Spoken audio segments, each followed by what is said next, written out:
कौन ब्रह्मा का पिता है, कौन विष्णु की मां, शंकर का दादा कौन है, हमको दे बता। ये जानने के लिए कृपया सुनिए जगत गुरु तत्वदर्शी संत रामपाल जी महाराज के अमृत वचन सर्व पवित्र धर्मों के पवित्र शास्त्रों के आधार पर।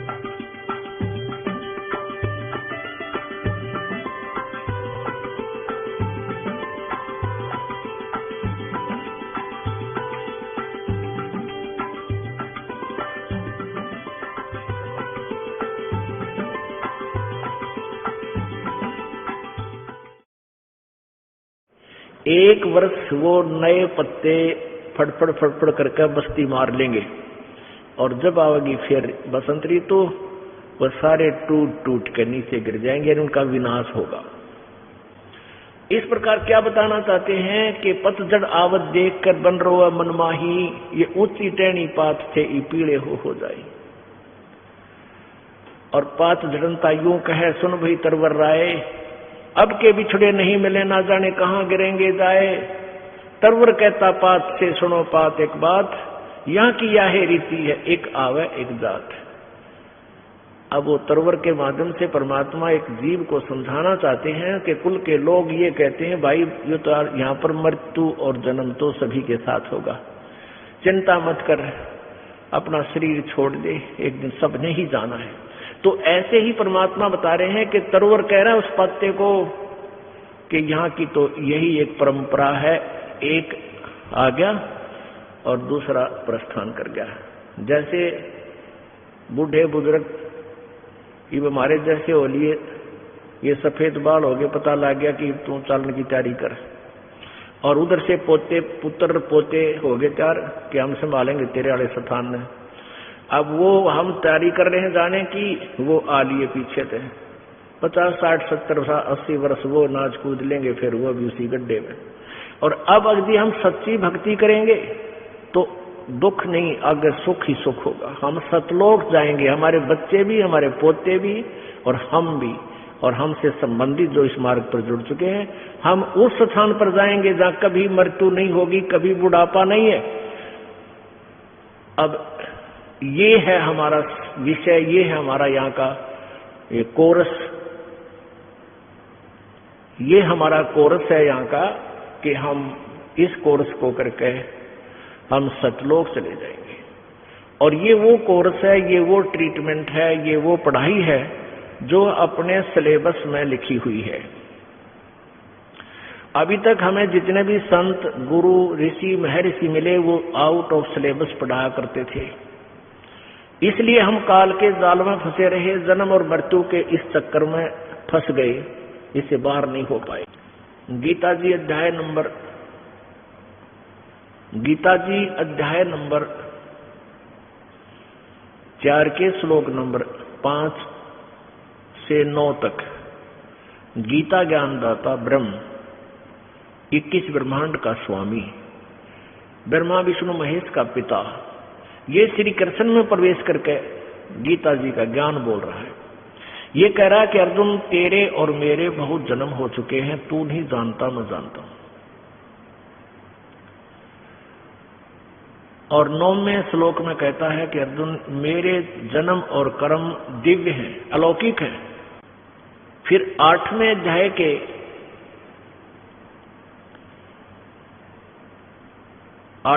के प्रथम श्लोक में अर्जुन ने पूछा कि परमात्मा आपने जो 7वें अध्याय के 29वें श्लोक में बताया है कि उस तत्परम को जानकर और पूरे अध्यात्म ज्ञान को समझकर वो प्राणी केवल जरा और मरण से छूटने का ही प्रयत्न करता है। तो किम तत्ब्रह्म, वो तत्ब्रह्म कौन है? वो तत्ब्रह्म यानी वह ब्रह्म कौन है जिसको जानने के बाद और सारे आत्म ज्ञान को समझने के पश्चात प्राणी जरा और मरण से छूटने का ही प्रयत्न करता है, नथिंग एल्स। और फिर वो संसार की किसी वस्तु की इच्छा नहीं करता। 8वें अध्याय के 3रे श्लोक में गीता ज्ञानदाता ने उत्तर दिया है कि वो परम अक्षर ब्रह्म है। यानी गीता ज्ञानदाता से कोई और सुप्रीम पावर है जो पूर्ण मोक्षदायक है, और वहां जरा और मरण नहीं है। जरा माने बुढ़ापा और मरण माने मृत्यु। सतलोक के अंदर ना वृद्ध अवस्था आती है और ना मृत्यु होती है, सदा युवा शरीर रहता है। और इस जीव के लिए सबसे बड़ा कहर ये बुढ़ापा और मृत्यु। पुणात्माओं, हम इतने ढीठ हो चुके हैं इन दुखों का सामना करते करते, हम अभ्यस्त हो गए हैं। जैसे बैल के कंधे पे हम इस दास का जन्म किसान परिवार में होने के कारण इन बैलों की प्रक्रिया से बहुत परिचित है। पहली बार किसी बैल के बच्चे पे यानी बछड़े पे जब वो हल जोतने योग्य हो जाता था तो उसके पहली बार उसके ऊपर कोई ऐसे रख देते थे जुआ, तो वो ऐसे निकल जाता था, आगे भागता पीछे भागता। फिर उसको क्या करते थे, उसके जुआ ऐसे छोटा सा जुआ बनाकर और उसके पीछे एक और गड़गड़ाहा बना के बांध दिया करते थे, दोनों तरफ से उसके ला के, और पीछे उसके खड़ा हो जाता वो व्यक्ति और उसके नाच डाल दी जाती। फिर उसको वो भागता अपनी मर्जी से, क्यों उसको वो अच्छा नहीं लग रहा था कंधे पे। फिर उसके पीछे वो बैठ गया, वो ना आदमी गिरे ना वो जुआ उतरे, तो 2 घंटा नाच कूद का वो सेट हो गया। ऐसे हफ्ते 10 दिन 15 दिन उसको सेट करते थे। फिर उसको बैल में या बैलगाड़ी उसमें हल में या बैलगाड़ी में जोत देते थे। फिर उसके यहाँ एक निशान बन जाता था, ऐसा मोटा खाल अपने आप इतनी मोटी हो जाती थी कि फिर वो अभ्यस्त हो जाता था उस भारी से भारी वजन को ढोने का। तो हम इन भारी से भारी दुखों को सहन करने के आदी बन चुके, हमारा कांध आ गई। यदि हमारी मृत्यु ना हो तो हम फिर भी इस लोक से कति नहीं जाओ, हम इतने ढीठ हैं तो कितने दुखी हो जाए। और यहाँ दोनों काम, बुढ़ापा भी और मृत्यु भी, और पक्का, और फिर भी यहाँ से चलने को दिल नहीं करता। क्यों नहीं करता? क्योंकि हमने इसका विकल्प नहीं मिला। इसका विकल्प नहीं मिला क्योंकि यहाँ ऐसी अज्ञान छुरी बना रखी थी ऋषि महर्षियों ने कि जन्म मृत्यु तो कभी समाप्त नहीं हो सकती। ये तो जन्मेगा वो मरेगा, और मर गया उसकी जन्म जरूर होगा। ये फाइनल कर रखा था, क्योंकि इनको ब्रह्मलोक तक की साधना का ज्ञान था। ब्रह्मलोक तक भी गए हुए प्राणी वापस आते हैं गीता जी अध्याय नंबर 8 के श्लोक नंबर 16 में। और हमने साधना करनी थी पूर्ण ब्रह्म की, हम पहुंचे नहीं ब्रह्म तक भी, हम करते रहे इन देवी देवताओं की पूजाएं जो स्वयं नाशवान है। ब्रह्म तक भी नाशवान है। इसलिए कहा, गीता ज्ञानदाता ने कहा कि अर्जुन तू सर्वभाव से उस परमेश्वर की शरण में जा। गीता जी अध्याय नंबर 18 के श्लोक नंबर 62 में, हे अर्जुन तू सर्वभाव से, यानी और किसी देव में किसी भगवान में आस्था मत रख, उस एक भगवान की शरण में जा। सर्वभाव से उसकी कृपा से तू परम शांति और सनातन परम धाम को प्राप्त होगा। सनातन परम धाम, शाश्वतम स्थानम, यानी सदा रहने वाले स्थान को प्राप्त होगा। फिर वहां कभी मृत्यु नहीं होगी। गीता जी अध्याय नंबर 15 के श्लोक 1 से लेकर 4 तक यही विवरण दिया है कि संसार रूपी वृक्ष है जिसकी ऊपर को जड़ तो पूर्ण परमात्मा समझो और नीचे को तीनों गुण रूपी शाखा। और जो संत इसके पूरे विभाग बता देगा वह तत्वदर्शी संत है, वह वेदवित है, वो वेद के तात्पर्य को जानने वाला है। गीता जी अध्याय नंबर 4 के श्लोक नंबर 34 में बताया है कि जो गीता अध्याय नंबर 4 के 32 में जिस सच्चिदानंद घन की वाणी को समझने के लिए कहा है, जिसके अंदर पूरा विस्तृत ज्ञान दिया गया है। उस तत्व ज्ञान को तो तत्वदर्शी संतों के पास जाकर समझ। वो तत्वदर्शी संत कैसा होगा 15वें अध्याय के प्रथम श्लोक में बताया है कि इस उल्टे लटके हुए संसार रूपी वृक्ष को जो विस्तार से बता देगा। तो वो परमात्मा कबीर जी स्वयं आए थे तत्वदर्शी संत बनकर 600 साल पहले, जब उनको एक शिक्षित और गंवार कहा जाता था परमेश्वर को। उस समय उस महाविद्वान ने ये बताया था, अक्षर पुरुष एक पेड़ है, निरंजन बाकी डार और तीनों देवा शाखा है, ये पात रूप संसार। तो वो परमात्मा विद्वान थे, वही तत्वदर्शी संत थे। यजुर्वेद अध्याय नंबर 40 के श्लोक नंबर 10 से लेकर 13 तक इसमें यही प्रमाण दिया है कि कोई तो परमात्मा को जन्म लेने वाला कहता है, कोई न जन्म लेने वाला कहता है, कोई साकार बताता है, कोई निराकार बताता है, और कोई किसी ने एक भाषा का विशेष का अक्षर ज्ञान हो गया उसको विद्वान बोल देते हैं, और जिसको अक्षर ज्ञान नहीं उसको अविद्वान बताते हैं। नहीं, विद्वान और अविद्वान की परिभाषा भी वो तत्वदर्शी संत बताएगा, उनसे पूछो। तो पुण्यात्माओं, अब आपके समय आपके समक्ष ये क्लियर किया जाएगा कि विद्वान कौन है, अविद्वान कौन थे। ये संस्कृत भाषा के जानने वाले पंडित और ब्राह्मण ये अविद्वान थे, और कबीर परमेश्वर जो संस्कृत अक्षर नहीं जानता था वो पूर्व परम विद्वान थे। इसके लिए आपको थोड़ा सा लालटेन का सहारा लेना पड़ेगा। ये ब्रह्मा विष्णु महेश तक भी अविद्वान थे। गीता यजुर्वेद अध्याय नंबर 40 के श्लोक नंबर मंत्र नंबर 10 से और 13 तक में जो प्रमाण है उसको और सिद्ध करने के लिए आपको दिखाते हैं।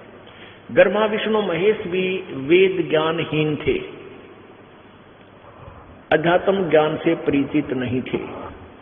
पुण्यात्माओं, आज शिक्षा का एक परम लाभ हमें ये हो रहा है, ये दास आज से 50 साल पहले 60 वर्ष पहले ये शब्द बोल देता तो शायद इस पृथ्वी पर रहता, और आज ये दास 20 वर्ष से ढोल के डंके पर ये कह रहा है, और बकवाद करने वाले दुष्टों ने अपनी दुष्टता भी खूब दिखाकर देख ली, आश्रम भी छीन लिया, मारने की चेष्टा भी कर ली, और हम फिर रीसेट हैं क्योंकि समाज शिक्षित है।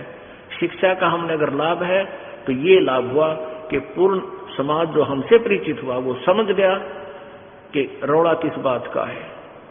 ये तो ज्ञान और अज्ञान का झगड़ा था। उन अज्ञानियों ने अपने ज्ञान को छुपाने के लिए राजा और प्रजा को भ्रमित करके हमारे पीछे लगा दिया, लेकिन बुद्धिमान जनता ने संयम का से काम लिया और इसको समझा, और आज ये फिर से उससे भी अधिक स्पीड से चल रहा है। अब इस ज्ञान को समझकर बुद्धिमान लोग आ रहे हैं, रो रहे हैं कि कहाँ छुपा था ये ज्ञान, हे भगवान जीवन खो दिया। कोई 60 वर्ष का है, कोई 50 वर्ष से ढूंढ रहा था भगवान को, और आज से जब 50 साल पहले दास ये कह देता ब्रह्मा विष्णु महेश विद्वान है तो उड़े पत्थर पड़े मेरे पे। और आज इस दास ने लालटेन के चांदने में अपने को सुरक्षित रख लिया। एक अंधा व्यक्ति अंधेरे में लालटेन जगाकर जगमगाती लालटेन को हाथ में लिए जा रहा था पगडंडी पर कह। आगे से बच्चे आ रहे थे, उछल कूद करते हुए उसने अंधे ने कहा कि बच्चों बेटा ध्यान से आना, मैं अंधा हूं, मुझे दिखाई नहीं देता, बच्चा ध्यान से चलना बेटा। बच्चे निकट आकर पूछने लगे कि बाबा आप सचमुच अंधे हो? हाँ बेटा मुझे कुछ दिखाई नहीं दे रहा। तो बच्चों ने पूछा कि तूने लालटेन किस लिए लिया है जब तुझे दिखाई नहीं देता? अंधे ने कहा कि तुम आंखों वालों के लिए है, कहीं मेरे में टक्कर ना मार दो, बूढ़े की देही तोड़ दो। तो ये जो सदग्रंथ है, पवित्र चारों वेद, पवित्र गीता जी, पवित्र पुराण, ये इस दास के लिए तो अंधेवाड़ी लालटेन है। मुझे आवश्यकता नहीं थी, क्योंकि मुझे वो तत्व ज्ञान प्राप्त हो चुका था जो इंक्लूडिंग ये सब ग्रंथ है इसमें, यानी चारों वेद, 18 पुराण, 11 उपनिषद, महाभारत, गीता, भागवत, वो सारा समावेश और उससे आगे का भी ज्ञान उस सतीदानंद घन की वाणी में दास के पास उपलब्ध था। लेकिन आप जी को इस मार्ग पर लाने के लिए इस लालटेन की आवश्यकता पड़ी, ताकि तुम इस रोशनी में अपने सदग्रंथों को, जिनको तुम सत्य मानते थे और वो अनाड़ी अज्ञानी, वो केवल एक अक्षर ज्ञान युक्त अविद्वान, आपको भ्रमित किया करते थे ब्रह्मा विष्णु महेश के कोई माता पिता नहीं है, अजरो अमर है, ये सर्वेश्वर है, महेश्वर है, कालज्ञ है, मृत्युंजय है। मृत्युंजय का होता जिसने मृत्यु जीत ली, कालज्ञ जिसने काल जीत लिया। और ये है क्या? अभिनय का इतिहास आपको दिखाता हूं, देखिएगा। सबसे पहले भगवान विष्णु जी के ज्ञान के सत्र को देखते हैं। श्रीमद् देवी भागवत, गीता प्रेस गोरखपुर से प्रकाशित है। संस्कृत श्रीमद् देवी भागवत, केवल हिंदी, मोटा टाइप। संपादक है हनुमान प्रसाद पोदार, चमनलाल गोस्वामी। और गीता प्रेस गोरखपुर से मुद्रित है और प्रकाशित है। मुद्रक एवं प्रकाशक है गीता प्रेस गोरखपुर, गोविंद मुन कार्यालय, कोलकाता का संस्थान। ये इनके फैक्स फोन नंबर है। इसके 28 पृष्ठ पर आपको दिखाते हैं। प्रथम स्कंध, पहला स्कंध और पृष्ठ नंबर 28। नारद जी ने कहा, महाभाग व्यास जी, तुम इस विषय में जो पूछ रहे हो ठीक यही प्रश्न मेरे पिताजी ने यानी ब्रह्मा जी ने श्री हरि से किया था। देवादिदेव भगवान जगत के स्वामी हैं। लक्ष्मी जी उनकी सेवा में उपस्थित रहती हैं। दिव्य कौस्तुमणि उनकी शोभा बढ़ाती है। वे शंख चक्र गदा लिए रहते हैं, पीतंबर धारण करते हैं, 4 भुजाएं। ऐसे भगवान, ऐसे यहां देखें, ऐसे जगत प्रभु भगवान श्री हरि महान तप कर रही थी, उनकी समाधि लगी थी। यह देखकर मेरे पिता श्री ब्रह्मा जी को बड़ा आश्चर्य हुआ। ब्रह्मा जी इस विष्णु को सर्वशक्तिमान मान रहा है और विष्णु जी क्या बताते हैं देखिएगा। अतः उन्होंने उनसे जानने की इच्छा प्रकट की। ब्रह्मा जी ने पूछा, प्रभु आप देवताओं के अध्यक्ष, जगत के स्वामी, भूत भविष्य एवं वर्तमान सभी जीवों के एकमात्र शासक हैं भगवान, फिर आप क्यों तपस्या कर रहे हैं और किस देवता की आराधना में ध्यानमग्न है? मुझे असीम आश्चर्य तो ये हो रहा है कि आप देवेश्वर एवं सारे संसार के शासक होते हुए भी समाधि लगाए बैठे हैं। ब्रह्मा जी के विनीत वचन सुनकर, ब्रह्मा जी के विनीत वचन सुनकर भगवान विष्णु यानी भगवान श्री हरि उनसे कहने लगे, ब्रह्मन सावधान होकर सुनो, मैं अपने मन का विचार व्यक्त करता हूं। देवता, दानव, मानव और मानो सब यही जानते हैं कि तुम सृष्टि करते हो, मैं पालन करता हूं, संकर संहार क्या करते हैं। किंतु फिर भी वेद के पारगामी पुरुष अपनी युक्ति से सिद्ध करते हैं कि रचने, पालने और संहार करने की यह योग्यता जो हमें मिली है इसकी अधिष्ठात्री शक्ति देवी है।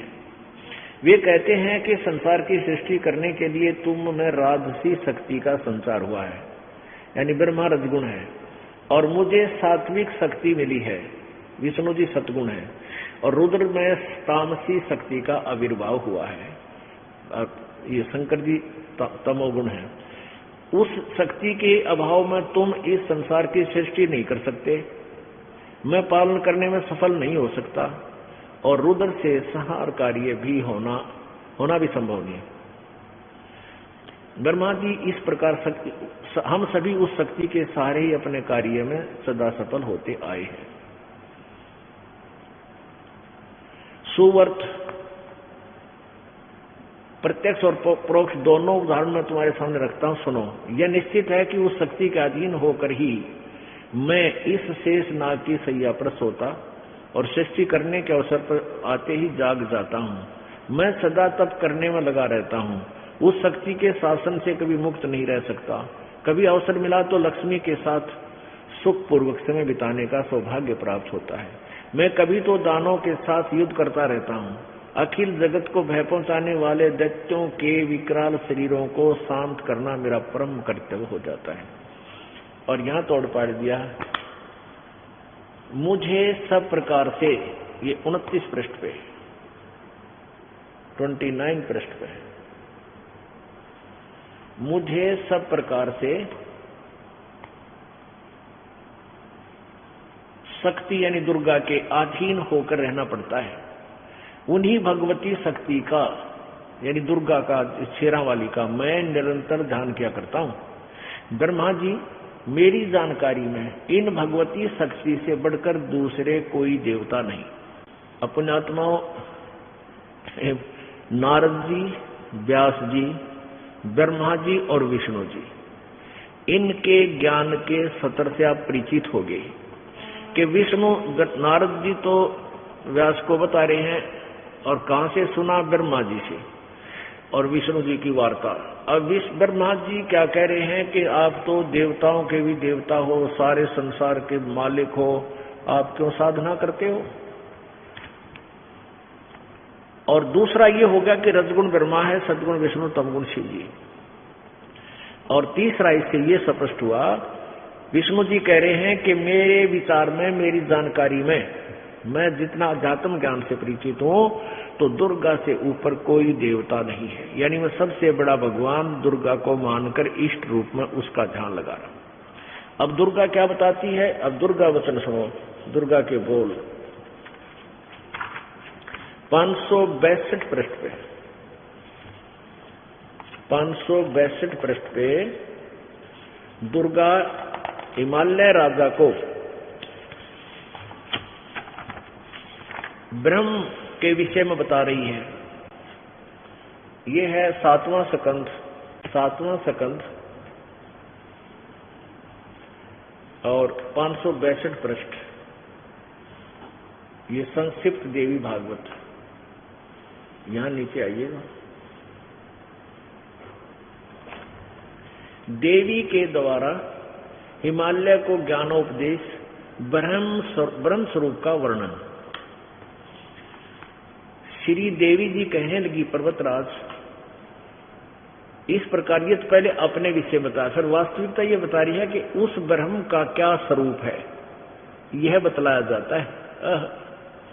जो प्रकाश रूप, सबके अत्यंत समीप में स्थित, हृदय रूप गुहा में स्थित होने के कारण गुहाचर नाम से प्रसिद्ध और महान पद अर्थात परम प्राप्य है, वह समस्त प्रजा के ज्ञान से परे है, अर्थात किसी की बुद्धि में आने वाला नहीं है।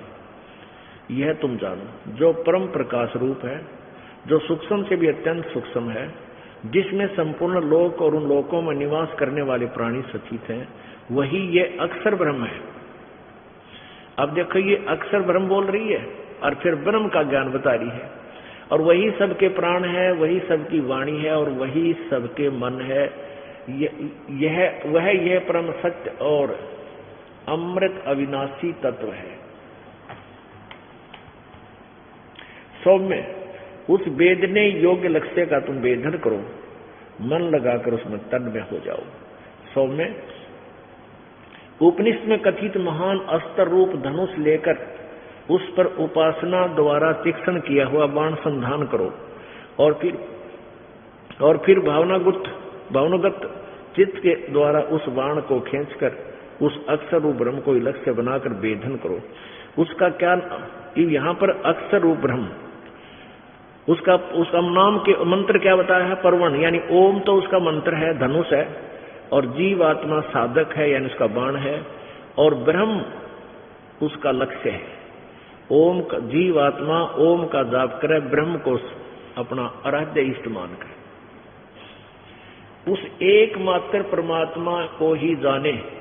दुर्गा कह रही है उस एकमात्र परमात्मा को ही जाने यानी ब्रह्म को, और दूसरी सब बातों को छोड़ दे, यानी किसी अन्य देव की पूजा ना करे, ना दुर्गा की, ना देवताओं की, किसी की नहीं। यही अमृत रूप परमात्मा के पास पहुंचाने वाला पुल है। संसार समुद्र से पार होकर अमृत स्वरूप परमात्मा को प्राप्त कराने का यही सुलभ साधन है। जिस प्रकार रथ के पहिया से अंतर्यामी रूप से वर्तमान है, उस आत्मा का ओम के जप के साथ ध्यान करो। ओह, इससे अज्ञान व अंधकार से सर्वथा परे और संसार समुद्र से पार जो ब्रह्म है उसको पा जाओगे, तुम्हारा कल्याण हो। और कहा उसकी सतिथि क्या बताई है 563 पर कि वह यह सबका आत्मा ब्रह्म, सबका आत्मा ब्रह्म, ब्रह्मलोक रूप दिव्य आकाश में सचित है। ले भाई, दुर्गा जी ने क्लियर कर दिया कि और सब पूजा छोड़ दो, मेरी भी छोड़ दो, केवल एक ब्रह्म पूजा करो, उसका ओम नाम है, उससे जाप करो। और वो कहां रहता है? ब्रह्मलोक में, ब्रह्मलोक में रहता है वो, वहां चले जाओ। अपने आत्माओं 8 गीता जी जो है वेदों का सारांश है, और गीता जी और वेदों में कहीं पर भी दुर्गा की पूजा के विषय में नहीं लिखा है। और वेदों में पूर्ण परमात्मा की साधना से पूर्ण मोक्ष, और गीता जी में भी पूर्ण परमात्मा की साधना से पूर्ण मोक्ष कहा है। गीता जी अध्याय नंबर 8 के श्लोक नंबर 16 में कहा है कि ब्रह्मलोक पर्यंत, ये सभी पुनर्वर्ती में है, जो ब्रह्म तक की साधना करके ब्रह्मलोक चले जाते हैं उनका भी जन्म मृत्यु होता रहता है। इसलिए गीता ज्ञानदाता गीता अध्याय नंबर 4 के श्लोक 5 से 9 में बता रहा है कि अर्जुन तेरे और मेरे बहुत जन्म हो चुके, तू नहीं जानता, मैं जानता हूं। यानी ब्रह्म भी नाशवान है, अविनाशी नहीं है। अब दास ने क्या शब्द कहा था? यजुर्वेद अध्याय नंबर 40 के श्लोक नंबर 10 से लेकर 13 में 2 बार लिखा है कि धीराणाम, धीराणाम माने तत्वदर्शी संत, संतों से जाकर ही ये कंसेप्ट क्लियर करो, वो बताओगे परमात्मा साकार है व निराकार। और विद्वान और अविद्वान की परिभाषा भी वो तत्वदर्शी संत ही बताओगा, क्योंकि जिसको अक्षर ज्ञान है उसको विद्वान मान लेते हो तुम, जिसको संस्कृत भाषा आती है या इंग्लिश आती है, हिंदी के अक्षर सीख लिए, और जिसको अक्षर ज्ञान नहीं है तुम उसको अविद्वान मूर्ख कहते हो। नहीं, विद्वान और अविद्वान की परिभाषा भी वो तत्वदर्शी संत बताएगा, उनसे सुनो। ये दास परमात्मा ने वो तत्वदर्शी संत बनाकर भेज दिया, ये आपको वो सुना रहा है। अब ना सुनोगे तो वो आपका दोष होगा, भगवान का नहीं। अब इसमें आगे देखो, सतयुग के ब्राह्मण, सतयुग के ब्राह्मण यानी सतयुग में ही अज्ञानी थे तो त्रेता द्वापर में फिर कहना है कि, और कलयुग वालों का फिर हम विचार ही करना छोड़ दे तो अच्छा है कि किसे मैं ऋषि थे दयानंद कैसे, ये निरे अज्ञानी अनाड़ी और केवल एक संस्कृत दाने थे। इनको ना अध्यात्म ज्ञान था, ना कोई सामाजिक ज्ञान था, ना कोई खगोल भगोल का ज्ञान था। यानी कति भ्रमित करने के लिए काल के दूत बनकर आए थे इस पृथ्वी पर। ये देखिएगा श्री वही मध्य भागवत। अब कलयुग के ब्राह्मण का और आपको उनके ज्ञान से परिचित करा देते हैं। ये वही पुस्तक है, 414 पृष्ठ।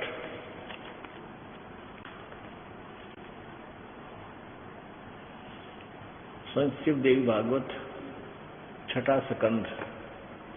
जन्मे जय ने पूछा, महाभाग किस युग में कैसा धर्म का स्वरूप है, इस संपूर्ण विषय को विशेष रूप से बताने की कृपा कीजिए। व्यास जी बोले, राजन यह निश्चय है कि सतयुग में ब्राह्मण वेद के पूर्ण विद्वान थे। अब वेद व्यास जी भी अंदर ही आ जाएगा ज्ञान के, किसा ज्ञान था इसमें, और उनके द्वारा निरंतर भगवती जगदम्बा की आराधना होती थी। भगवती का दर्शन करने के लिए उनका मन सदा ललायित रहता था। अब आ गया सतयुग के ब्राह्मणों का है ये विषय कि वो दुर्गा की पूजा करते थे और किसी की पूजा नहीं करते थे, और वेद के विद्वान थे। थरा गजब।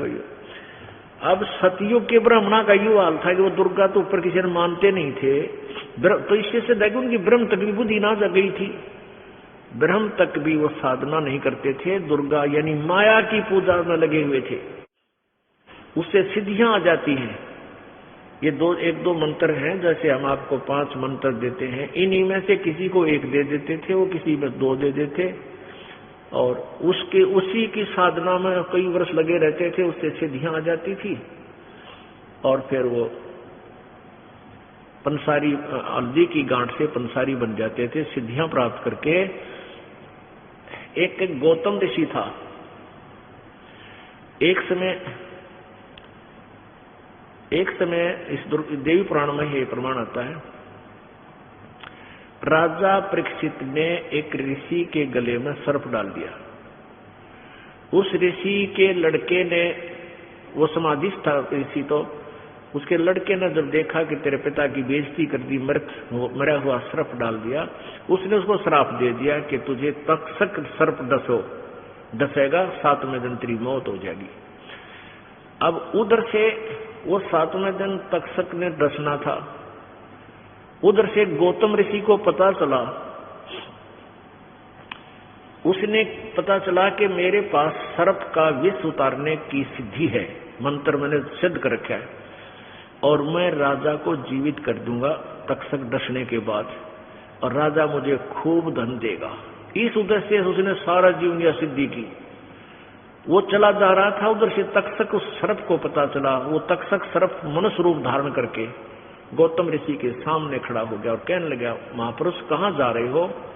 गौतम ऋषि ने बताया कि मैं ऐसे ऐसे एक तक्षक सर्प है, वो राजा परीक्षित को डसेगा, और मेरे पास ऐसा मंत्र है, मैंने सारे जीवन में यह कमाई की है कि मैं उसको तुरंत जीवित कर दूंगा और राजा मुझे बहुत धन देगा। ये नो पूजा करते माया। अब तक्षक सर्प ने सोचा भी तेरी तो बात बिगड़ेगी, तेरे डसे हुए को अगर ये जीवित कर देगा तेरी प्रभुता खत्म हो जाएगी। तो तक्षक सर्प कहने लगा कि मैं तक्षक हूं, और यदि तेरे पास ऐसी करामात है तो मुझे दिखा। मैं इस पेड़ को डंक मारता हूं। अब मनुष्य रूप से एकदम सर्प रूप में आके, और उसने एक बहुत बड़े पेड़ को, भारा पेड़ था, उस पीपल के पेड़ को ऐसे डंक मार दिया। उसके विष से एकदम वो पूरा वृक्ष जल गया, कति पत्तों सहित नष्ट हो गया। तब तक्षक ने कहा कि अब तू इसको हरा कर दे। तो उस गौतम ऋषि ने वो अपने मंत्र से वो हरा कर दिया। अब तक्षक ने जान लिया भाई तो काम बिगाड़ेगा तेरा।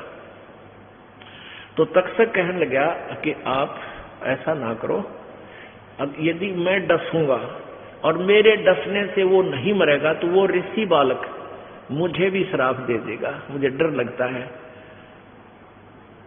तो गौतम ऋषि से कहा उस तक्षक ने, तुझे जो जितने हीरे पन्ने जवाहरात जितना धन चाहिए मैं दे दूंगा, तो वापस चला जा।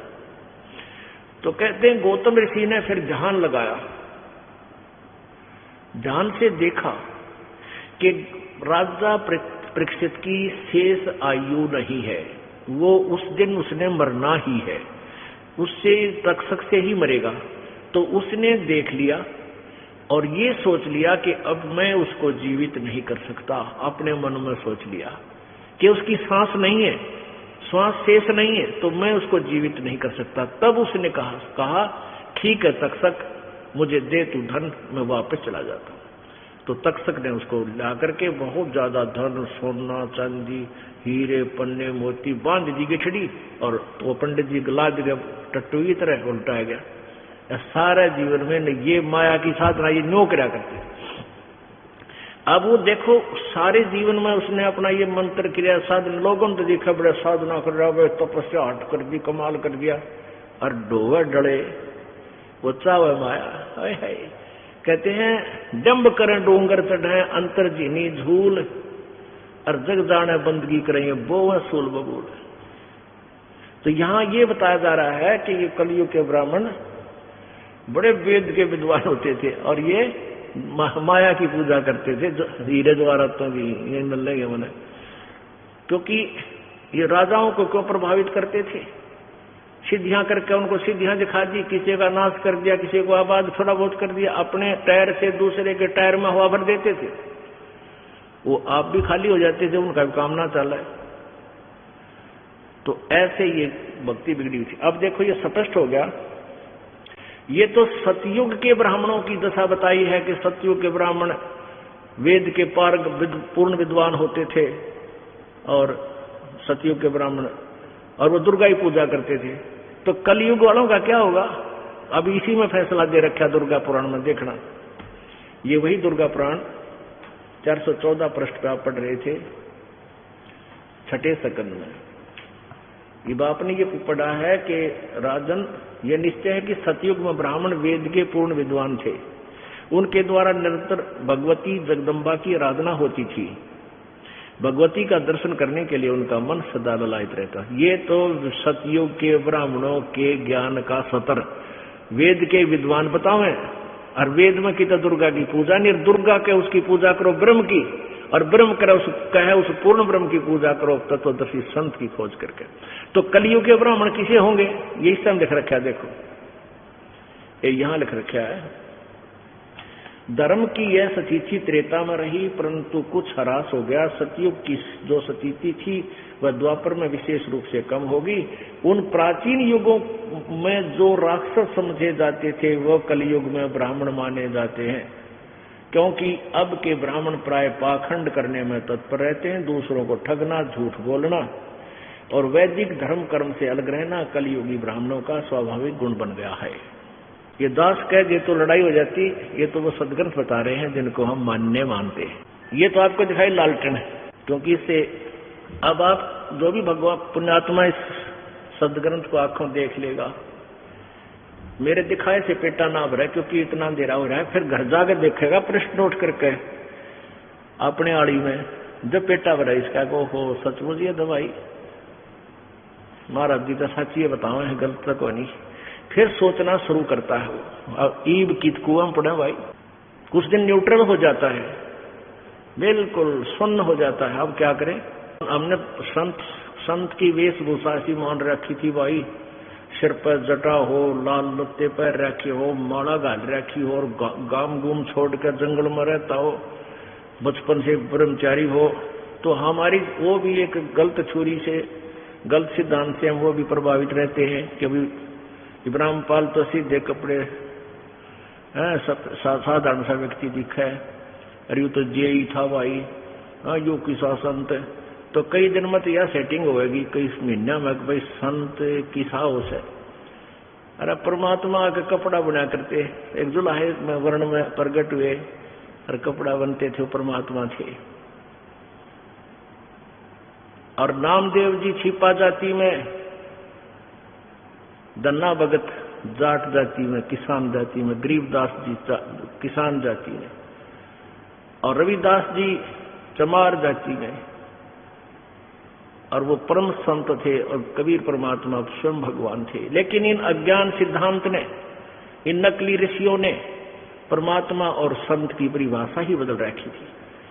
अब यह समझ में आएगी कि परमात्मा कौन है और संत कैसा होता है। पुण्यात्माओं, एक लाल होता है, लाल, उसको किसी चांदी के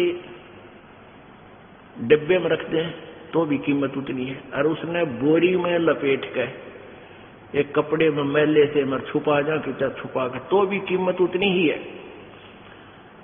तो जिसके पास भक्ति है वो कपड़े और किसी वर्ण में, किसी प्रकार के, चाहे वो उच्च जाति में है, जैसे हमने ये सीमाएं बना रखी है, और चाहे वो नीच जाति में, लाल तो लाल ही है। अपने आत्मा हमने परमात्मा के इस विधान को समझना है। परमेश्वर कबीर जी को ये अशिक्षित अनाड़ी कहा करते थे, गंवार कहा करते थे। परमात्मा क्या कहते थे? निरंजन धन तेरा दरबार, निरंजन धन तेरा दरबार, जहां पर तनिक न न्याय विचार। भाई वैसा उड़े मुल मुल खासा, गल मोतियों के आरे, वैसा उड़े मुल मुल खासा, गल मोतियों के आर। पति भरता को मिले न खादी, वो सूखा निरस आहार, निरंजन धन तेरा दरबार, निरंजन धन तेरा दरबार, जहां पर तनिक न न्याय विचार। भाई पाखंडी की पूजा जग में, संत को कहें लबाड़े। परमात्मा कहे मुझे तो लबाड़ कहे, मुंह माहुआ बोल रहा है। इन पाखंडिया ने तुम संत मान रहे हो, ऋषि में ऋषि मानते हो। भाई पाखंडी की पूजा जग में संत को कहें लबाड़े, इन अज्ञानी को परम विवेक की, ज्ञानी को मूड गवार निरंजन, धन तेरा दरबार निरंजन, धन तेरा दरबार वहां पर तनिक न न्याय विचार। कह कबीर सुनो भाई साधो, यहाँ सब उल्टा व्यवहार। कह कबीर सुनो भाई साधो, यहाँ सब उल्टा व्यवहार। ये सच्चों को तो झूठा बताओ, इन्हें झूठों का एतबार निरंजन, धन तेरा दरबार निरंजन, धन तेरा दरबार जहाँ पर तनिक न न्याय विचार। कह कबीर सुनो भाई साधो, यहाँ सब उल्टा व्यवहार। कहे कबीर सुनो भाई साधो, सब उल्टा व्यवहार। ये सच्चों को तो झूठा बतावे, इन झूठों का एतबार निरंजन, धन तेरा दरबार निरंजन, धन तेरा दरबार जहाँ पर तनिक न न्याय विचार। अब परमात्मा कहते हैं इन झूठा न तो विद्वान बताओ, मैं ऋषि कहूँ जिन कह का बिना मेरा ना वेदों का ज्ञान। और परमात्मा स्वयं आए थे वो तत्वदर्शी संत बनकर,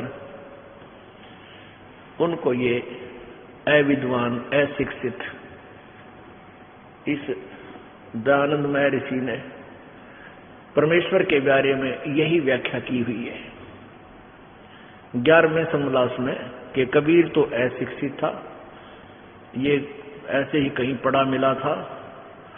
फूला के टोकने में एक दुल्हा दंपत्ति उठा लाए, कई ब्राह्मणों के पास पढ़ने को गया, उन्होंने उसको शूद्र जानकर पढ़ाने से संस्कृत सिखाने से मना कर दिया। फिर ऊट पटांग बना के गाता था है, लोगों को कुछ मूर्ख लोग उसके जाड़ में फंस गए। बता भाई, लाल से परिचित होता ये व्यक्ति तो ये भाषा नहीं बोलता भगवान के विषय में, जबकि वेद गवाही देते हैं कि वो परमात्मा एक शिशु रूप धारण करके प्रकट होता है और उसकी परवरिश कुंवारी गायों से होती है। जब वो परमात्मा प्रकट होता है शिशु रूप में, ऋग्वेद मंडल नंबर 9 सूक्त नंबर 1 मंत्र नंबर 9 में, फिर ऋग्वेद मंडल नंबर 9 के सूक्त नंबर 96 में और मंत्र नंबर 16 से 20 तक क्लियर कंसेप्ट किया है कि वो वेद ज्ञान दाता ब्रह्म बोल रहा है कि हे भगवान, आप हमें अपने वास्तविक नाम से परिचित कराइए, आपका असली नाम क्या है। तो 17वें मंत्र में कहा है वो परमात्मा कबीर नाम से प्रकट होता है। वो परमात्मा कबीर है और वो अपनी कबीर वाणी को ऊंचे, जब वो बड़ा हो जाता है, ऊंचे स्वर में आवाज लगा लगा कर बोल बोल कर कविताओं के माध्यम से, लोकोक्तियों के माध्यम से, शब्दों के माध्यम से सुनाता है। और जिस कारण से वो एक कवियों में भी एक प्रसिद्ध कवि भी होता है, प्रसिद्ध कवि की भी उपाधि प्राप्त करता है, लेकिन वो परमात्मा ही होता है। अब इन कवि जैसे ये कवि और भी थे, जैसे आप बच्चे हम पढ़ते थे स्कूलों में, विद्यालय में, तो उस समय हमें कवियों के कुछ दोहे आते थे, जिसमें तुलसीदास जी के, कबीर परमेश्वर जी के, रहमन जी के, और भी एक दो और थे।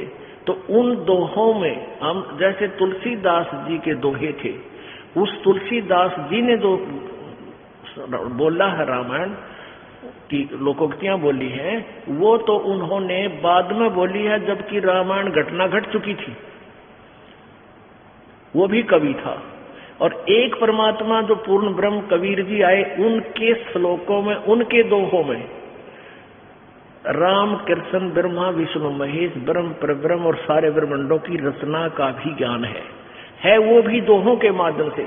और जनसाधारण को अपना जैसे व्यवहारिक तरीके को भी समझाते हुए और अध्यात्म ज्ञान से भी उन लोकोक्तियों के माध्यम से अपना ज्ञान प्रचार किया। तो अब उनकी है तो वो भी कवि और ये भी कवि। अब कवियों की भिन्नता और परमात्मा की श्रेष्ठता उनके द्वारा बोली गई वाणी से ही हम अब तुलना कर लेंगे कि कबीर परमात्मा कवि की उपाधि प्राप्त करके भी भगवान थे और वो कवि ही थे, वो केवल काव्यकार ही थे, वो भगवान नहीं थे। उनकी वाणी, उनका सतर, उनके ज्ञान का सतर ही ये प्रमाण देगा। वेद कहते हैं वो परमात्मा अपने महिमा की वाणी, अपना ज्ञान अपने द्वारा रची सृष्टि को और स्वयं ही ऊंचे स्वर में बोलकर उच्चारण करता है लोकोक्तियों के माध्यम से, दोहों के माध्यम से। और वही परमेश्वर ने 600 वर्ष पहले किया, जिसके विषय में महर्षि दयानंद जी आलोचना कर रहे हैं कि वो संस्कृत भाषा नहीं जानता था इसलिए विद्वान नहीं हो सकता, और दयानंद तो संस्कृत भाषा जानता था इस जैसा विद्वान नहीं हो सकता, अविद्वान। ये इनके द्वारा, इनका अनुभव द्वारा रची पुस्तक सत्यार्थ प्रकाश इसका प्रमाण है। अब देखना, परमेश्वर के बारे में जो स्टेटमेंट महर्षि दयानंद जी दे रहे हैं ये बिल्कुल अज्ञानी की थी, अज्ञानी की है। यदि वो परमात्मा से और वेदों से परिचित होता, इस शब्द नहीं बोलता कि वो ऊंचे स्वर में आपको आवाज लगा तंबूरे लेकर गाता था और उसने कुछ शब्द बना लिए, उसके अनुयायियों ने नोट कर लिए, अनुयायी भी गान लाएंगे, तो ये शब्द नहीं बोलता, क्योंकि वेद प्रमाणित कर रहे हैं कि वो परमात्मा आता है, प्रसिद्ध कवि की भी उपमा प्राप्त करता है, उपाधि प्राप्त करता है। पहले आपको ऋग्वेद दिखा, ये देखिएगा ऋग्वेद मंडल नंबर 9 सूक्त 9 और 10। या आपको ये कहां से प्रकाशित है? प्रकाशक है सार्वदेशिक आर्य प्रतिनिधि सभा, महर्षि दयानंद भवन, रामलीला मैदान, नई दिल्ली। भाष्य आर्य भाष्य भाषा भाष्य महर्षि दयानंद सरस्वती कृत। कहां से छपा है ये? मुद्रक है Prince offset printers, 1510 Pataudi house, Daryaganj, नई दिल्ली। ये देखिएगा, ये देखिएगा ऋग्वेद मंडल नंबर 9 सूक्त नंबर 1। यहां मंडल नंबर 9 का सूक्त 1 मंत्र नंबर 9। उस सोम स्वभाव वाले श्रद्धालु को, संस्कृत देखो साथ में, शिशुम, ये सोमम, कुमार अवस्था में ही सब प्रकार से अधन्या, अहिंसनीय, धेनवे माने गव्यों, गौएं तृप्त करती हैं। अब इसमें क्योंकि पता नहीं था इनको, ज्ञान आध्यात्मिक ज्ञान नहीं था, इसका ये अर्थ बना कि उस सोमम यानी अमर पुरुष, अमर पुरुष माने अमर परमात्मा, जब वो शिशु रूप धारण करके आता है यानी बालक अवस्था में, अभी अधन्या माने पूर्ण रूप से कंवारी, अभी यानी सब प्रकार से, अधन्या माने बिना धनाई। हमारी लोकल लैंग्वेज में, हरियाणा भाषा में गाय को कहते थे कि गाय अधन्या है, बिना धनाई है। और धनाई माने जो गर्भ धारण नहीं कर रखा, और जो गर्भ धारण कर लेती तो कहते थे ये 3 महीने की हो चुकी है, ये 3 महीने पहले धनाई थी, यानी ये गर्भवती हुई थी। तो अधन्या, अभी अधन्या माने पूर्ण रूप से कंवारी, जो कभी धनाई ना हो पशु सांड ने, यानी कंवारी। सिंपल लैंग्वेज में समझा रखे, देखो अभी अधन्या। उस सोमम माने, देखो सोम स्वभाव वाले श्रद्धालु पुरुष को तरह के देव, इमम माने उस, सोमम माने अमर पुरुष को, शिशुम जो शिशु रूप में, शिशु माने बालक, मनुष्य का बालक रूप अवस्था में, सब प्रकार अभी अधन्या, पूर्ण रूप से बिना धनाई, धनाई धन्या माने धनाई हुई, अधन्या बिना धनाई, और धेनव माने गौए तर्प करती है। हे भगवान, वेद तो कति क्लियर कर रहे हैं। एक कहावत थी पहले कि भाई वेद तो सच्चे हैं, वेद में तो बिल्कुल सही ज्ञान है, पर इनका शोधनिया को ना, शोधनिया मीन इनका अनुवादक ठीक नहीं है। अभी तक ये भ्रमणा थी कि अरबा सच्ची थी।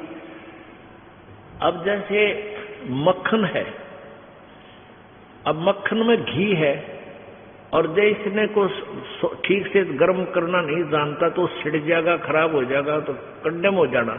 तो ये वेद अब अंतिम सांस गिने थे। यदि आज इनमें से ये शुद्ध घी नहीं कर दिया जाता तो वेदों का अस्तित्व सदा के लिए समाप्त हो जाना था। क्योंकि जो वेदों के ज्ञाता समझते थे उनकी थ्योरी और सिद्धांत वेद ज्ञान से विपरीत था। तो उस ज्ञान के आधार पर हमने वेदों को छोड़कर उन अज्ञानी महर्षियों के ही द्वारा अनुभव की लिखी पुस्तकों को फाइनल मानकर उस पर आश्रित हो गए थे। वेदों में झांकना भी बंद कर दिया था। और ये मानो समाज का विनाश का कारण बन जाना था। दया करी उस परमेश्वर ने इस दास को ये बुद्धि दी, अपनी अकल, अपनी शक्ति से अकल दी, ना इस संस्कृत और इस लैंग्वेज के जानने वाला सदग्रंथों को नहीं सुलझा सकता। कहते हैं परमात्मा कहा करते थे कि यो तो भाई 9 मन सूत उलझ गया, क्योंकि परमात्मा वो कपड़ा बुनते थे, वो सूत है ना, सूत क्या एक लंबा सा वो होता था, इतना बड़ा गुच्छा सा, और वो उलझ गया ना, वो 1 महीने में नहीं सूत में आकर था, वो सुलझे नहीं था जल्दी, थोड़ा ऐसा। और परमात्मा उदाहरण दिया कि वेदों और सदग्रंथों का यथार्थ ज्ञान जो है इन अनाड़ियों ने, अज्ञानियों ने, जो तो 9 मन सूत उलझा दिया। 9 मन अर्थात 360 किलो ग्राम ये सूत उलझा दिया। और इसको सुलझाना कौन सुलझा सके है? कहते 9 मन सूत उड़ दिया और ऋषि रहे झकमार, और सतगुरु ऐसा सुलझा दे जो उड़ जाए ना दूसरी बार। अब यो ज्ञान इस दास को परमात्मा ने बुद्धि दी, उस कबीर भगवान ने अब ऐसा सुलझा दिया ये सूत कि कदे इस कलयुग में तो उड़ जाएगा नहीं, जिसने भक्ति करनी है कोई उलझा ही नहीं सकेगा। इतना क्लियर कंसेप्ट हर तरह से हो जाएगा। और अब तो दास को गालियां दे रहे हैं, उन दुष्ट लोगों के भ्रमित की हुई जनता बाद में रोया करेंगे जब इस यथार्थता से परिचित होंगे। क्योंकि ये दुष्ट लोग शुरू से ही ऐसे करते आए हैं। जैसे ईसा मसीह जी को क्रश करवा दिया उन नकली पादरियों ने, झूठे कपटियों ने, कि ये झूठ बोलता है, ये गंदा है, ये हमारे देवताओं को मना करता है। और वो गवर्नर भी उनके इतिहास में लिखा है, गवर्नर भी इन्हों कह रहा है कि ऐसा जुल्म मत करो, ऐसे पुण्यात्मा को मत तुम ऐसा जुल्म कराओ, लेकिन वो भी उसके प्रभाव में आ गया फिर। और आज उस महापुरुष के गुणगान करते करते थूक सूख जाता ईसाइयों का, और कितनी जनसंख्या जो उनको गुणगान कर रही है, उन दुष्टों को धिक्कार रही है। लेकिन अब केवल वो लाल खो दिया।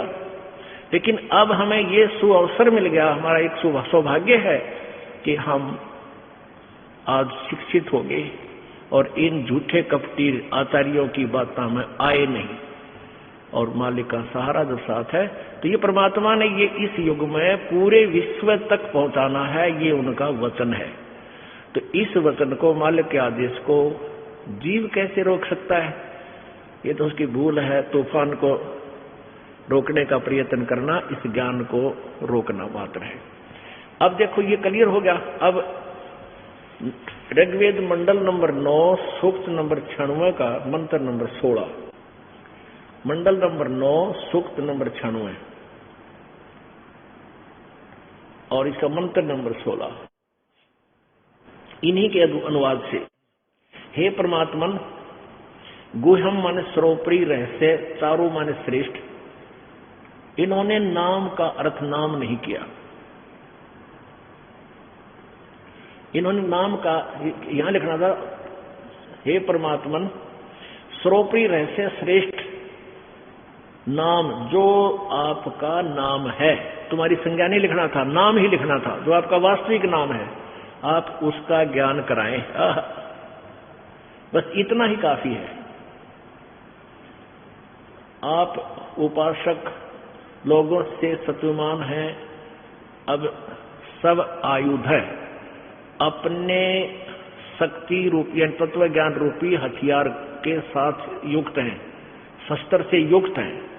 अब जैसे गीता जी अध्याय नंबर 15 के श्लोक नंबर 1 से 4 में ये वर्णन बताया है कि उल्टा लटका संसार रूपी वृक्ष है, और जो इसको सभी पार्ट्स को पत्तों सहित जो भिन्न भिन्न बताएगा स वेदवित वह तत्वदर्शी संत होगा। और उसमें क्या बताया है कि फिर जब तत्व ज्ञान तेरी समझ में आ जावे, 15वें अध्याय के 3 श्लोक में, जब तुझे ये तत्व ज्ञान परिचित हो जावे तत्व ज्ञान तत्वदर्शी संत से, उसके बाद इस उलझे हुए अज्ञान रूपी अंधकार अज्ञान रूपी वृक्ष को और तत्व ज्ञान रूपी शस्त्र द्वारा काट के, तत्व ज्ञान रूपी शस्त्र यानी परमात्मा अपने सब आयुध है, सब आयुध माने अपने तत्व ज्ञान रूपी शस्त्र से सुसज्जित है, और उस तत्व ज्ञान रूपी शस्त्र से इस काटकर उसके पश्चात यानी तत्व ज्ञान से इस ज्ञान को हटाकर उसके पश्चात उस परमेश्वर के उस परम पद की खोज करनी चाहिए, जहां जाने के बाद ये प्राणी फिर लौट कर संसार में नहीं आते।